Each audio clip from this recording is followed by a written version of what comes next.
Good afternoon, everybody, and I can't take all the credit in the birthday bowl in relation to that, but I can take some of the credit in the aquatic centre elements and so on, and thank you, and thank to the organisation to invite us along here today.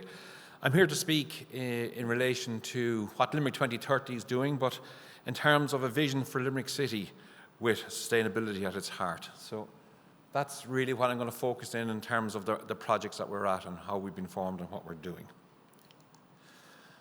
Just to start off the presentation, as Ivan did the introductions, we are a special purpose vehicle company established by Limerick City and County Council in relation to regenerating sites, key specific sites within the city itself to drive economic development. And this is a unique feature that Limerick have taken upon a development structure, a development arm. And I keep referring to it quite often as rightly in the introduction, we have a commercial and a social responsibility. So quite often I talk to people in relation to what we do and what we achieve. We have the commercial elements at one side and we have the public relevant spaces and what we do on the other side. So my cerebral cortex is in the middle of that. And you can imagine exactly the experiences that one can have in trying to drive commercial property with a public perspective on it. In terms of our objectives and our vision, really we want to be exemplar internationally in terms of what we do in innovation, region and regeneration of Limerick, and as vibrant, modern and dynamic places for people to live, grow up in and learn and work. So it's quite an important statement what we're trying to achieve. All right?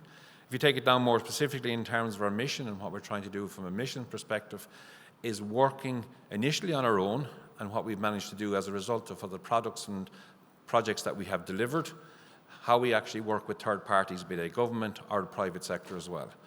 So someone said to me at one stage, you should never miss an opportunity, especially at a property summit. If there's anybody interested in developing property or getting a JV partnership with ourselves, please come along and talk to me later on in the afternoon. So coming back to this sustainability piece, right? This is fairly a new element that I would say a lot of companies are beginning to take on board, both from maybe a social perspective, but also in relation to a commercial perspective, and we see it as both, all right? We have our company values here you can see on the left-hand part of the screen in terms of ambitious, credible, dynamic, innovative, and transformative. There are our core values within the company itself. But recently, because of the whole sustainability and what we're trying to do, we've brought in the whole ESG at this moment in time to be refined in terms of sustainability. And we've prioritized that in terms of our ESG themes so that they underpin any of the projects that we bring forward, right? In terms of social value, climate resilience, and carbon.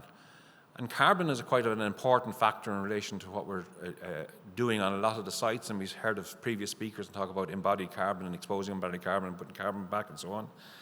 We reckon that from statistics, about 37% of carbon in the country is a result of the construction industry in Ireland, which is a very large figure, right? The most important part of that figure is where the 2/3 of a building environment is where the carbon is hitting, i.e. the life cycle costs of the actual building itself and how important that is to look at. And only 1/3 is in relation to construction, transport, etc., and the actual building of the actual project itself. So we focused in on the carbon piece and so on, and because of our entity and so on, we've also been focused in on our social clauses and include social clauses in a lot of the projects that we put out there to tender, i.e. employment numbers coming from the region and things like that. They are difficult to implement, but we have them out there in terms of what we're trying to achieve and so on. We've taken it a stage further in relation to taking on the climate objectives, and we've focused ourselves in 3 main objectives in terms of the net zero, the tenancy in terms of the environment that we create for our tenants, the social values, and the economic growth. All right? So that's where we've focused in because we're new to this, and as previous speakers have said, we take our steps very simply and very cautiously moving into this area. So we want to bite off what we can actually deliver on, and I think we've managed to achieve some of that in some of the projects that we're doing. So moving on to where Limerick 2030 evolved, all right? A lot of people have seen the headlines way back in 2019 in terms of the jobs and the lack of jobs and the 19,000 jobs that were actually gone from the Dell. And that was a massive, massive imprint, and psychological, both economical, and for the Limerick city itself. Anyone that knows Limerick, we had 2 major plants in the actual city itself, and to take away 19,000 jobs, plus the feed-in jobs, and that was a really black spot in terms of what we're trying to achieve. We had to do something about that. We also have, and I've put this up as a little bit of difference there, I just said I'd put up something a little bit different there to show we have a donut, all right? But Limerick City was working as a donut. The inner core was not being developed, and around the edges of the city were being developed. And then again, this came as a result of the county versus the city. So you can see the dereliction that occurs, and it's not just unique in Limerick, but the actual brownfield sites on the outer rings of the city were getting developed. And they were getting developed because the county and the city were actually working against each other. All right? I'm glad to say that has all been put to bed now, and that we think as one and we move forward. So, to get out of this scenario, we needed a plan. And the plan came about when we launched in June 2013 the Limerick 2030 Economic and Spatial Plan. As everyone knows, to get out of a particular environment, you've got to actually plan your future and how we try and achieve that, all right? And the merger allowed that to happen and embrace as one plan and move the city forward. It was interesting in terms of an economic and spatial plan that we're in a situation that we look at in terms of our knowledge of our people and so on. We have 2 universities in the city. We have over 20,000 students. That gives a knowledge content in terms of growth and how we move that forward. We have an outstanding business environment and growing that culture and how that actually has helped drive the whole city forward in a sustainable way. And then creating that long-term growth, having those 3 areas together. So in that plan, they took key strategic areas of the city and how they should move forward, right? I don't have any pointers, but everyone knows Limerick. This is the main opera site that we're involved here. You can see down below at the very bottom of the site where we have the Bond Secure Hospital, who have just launched into a whole new private hospital in Ballysimon for 120 rooms, again creating a medical centre for the city itself. We have Arthur's Quay that has secured funding in the World Class Waterfront URDF funding programme. We have at the top of the site the Gardens International. We also then have another development, the Quay, and our Georgian and Colbert Station is in framework planning with the LDA. So a lot of the plans that were put down there have actions against them in relation to delivery of the city. So once you have plans, you can actually move it forward. What have we done in terms of sustainability on these portfolio of developments is very simple. Our first one was in terms of the former Dell factory, which was about 340,000 square foot of, you could say, manufacturing facility. We turned that around and we turned that into a film studio.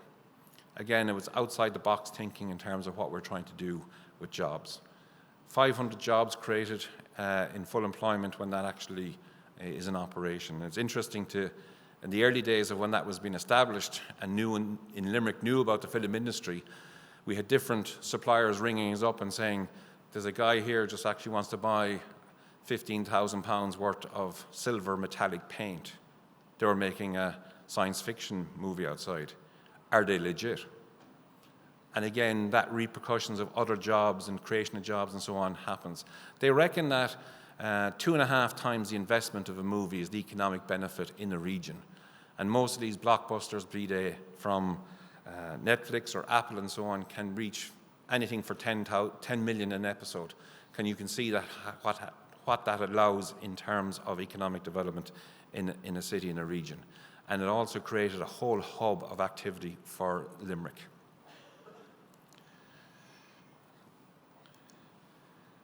In terms of Gardens International, we took a speculative punt on that because this was the building that we started on in Henry Street. All right? As you can see, very dilapidated, 80,000 square feet of potential office accommodation, but again, having the vision to try and achieve that. And we went from that derelict site that, if anyone from Limerick knows, was a symbolism of the bad times. And we went along and we've turned it into this, an award-winning commercial building in 2019, LEED Gold, driving the whole footprint of office in Limerick. we talked about sustainability. We took the punt at that stage to build 80,000 square foot of LEED Gold. That was foreign at level at that stage. But we knew the office market wanted it and was creating it. By creating it, we bring in the jobs into Limerick. And thank God we've actually succeeded in terms of that building itself. So we're very proud of that one. That also gave an indication from investors and potential investors what we were doing in relation to what we've done in relation to Troy, what we've done in relation to Gardens International, and say, well, actually, we could actually JV with this company and see how that works forward to drive out new projects. We're at the early stages of the Cleves development. This is a 10-acre site on the north side of the city, and we've done an awful lot in relation to market testing, what the market wants and what's the future of the market. And one thing that we're seeing is that sustainability is really coming to the fore. All right. We've looked at it in terms of design aspects of it. That's the kind of E part of the ESG. But we've tried to take it further in relation to looking at it in terms of the social and the governance issues that are in the ESG. We've looked at the whole area in relation to One Planet Living and how could that be achieved on the site. What is the market looking for in another five years? What will this product will be delivered in another 5 years? But how are we actually bringing in the One Planet Living aspect of that?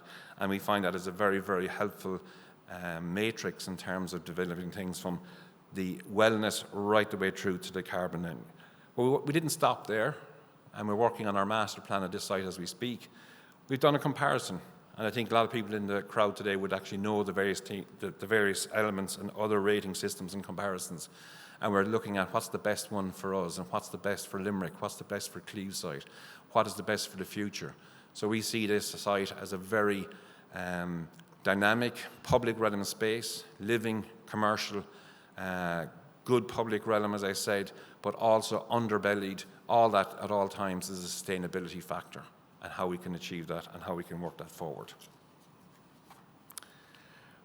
We're also involved in some residential, and like everybody else, we've hit the rocky road in terms of 252 housing units in Mungret, and what we're trying to develop there is a mixed development from 2 beds to apartments and so on. But one of the things we thought earlier on is if we could win a grid connection. I think people involved in the construction industry know it can be quite a difficult thing. So collectively, if 252 units with micros on the roof could export to the grid, how dynamic that would be in relation to the sustainability of that development. And we've got that. Unfortunately, in the planning process, those famous acronyms JR hit us, and that's been held up in that process for about a year. So hopefully we can come out of that and drive that project forward. But in terms of how we went about designing those units and what we're trying to achieve in those units, we were very, very clear in terms of creating an environmental, energy-efficient homes. The rating is there, all the good stuff that people talk about. But actually doing it on the ground and delivering it is the most important thing.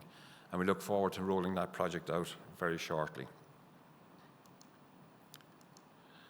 I would say our key site at the moment that we're working on is Opera. Opera is a well-spoken about site in Limerick. It's 4 acres, mixed development.